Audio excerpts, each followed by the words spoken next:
This is a brief video to go along with my review of the Hario pour-over kettle.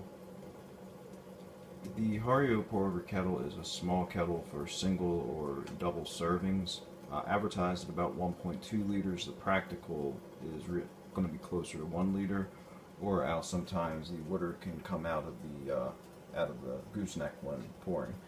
Sometimes this is called a pour-over kettle, sometimes it's called a gooseneck kettle.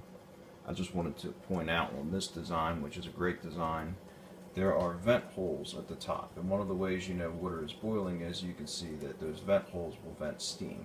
It's extremely important, since the handle is here, that you make sure these vent holes are on the opposite side. Otherwise, if you bring your thumb all the way too much up here, it can result in steam burns. This is a great product because it's well made. The gooseneck itself, the craftsmanship holding it, bonding it to the kettle is phenomenal. The top design with the vent holes are nice because it makes it very clear when it is done. The handle uses a system that is very good at not getting hot. Despite this having just been on full boil, it's easy to grip without any with being uncomfortable or risking burns. So, what these kettles do, they allow a little bit more control when pouring than others.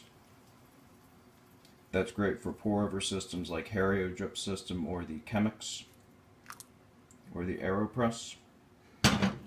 One of the things to note though is that this is a stainless steel kettle. It is arguably best not to brew tea directly inside of it or most other drinks because the tea can be acidic. I choose to brew it in a borosilicate device called the Chemex, which is commonly used for coffee. There's a variety of different types, but the idea being that it's best not to brew directly in this. Not to mention, cleanup of a borosilicate beaker like the Chemex is going to be much easier than with this, because cleaning that gooseneck can be quite difficult. This is the basic design of the lid with this handle, which also does a pretty good job at not getting too hot. And just a quick glance of the inside of the unit.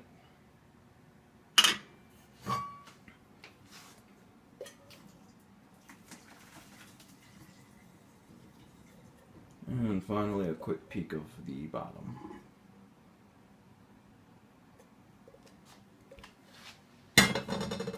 Overall, it's a great little contraption for anyone who brews coffee in smaller quantity, or tea in smaller quantity, or any other hot drinks.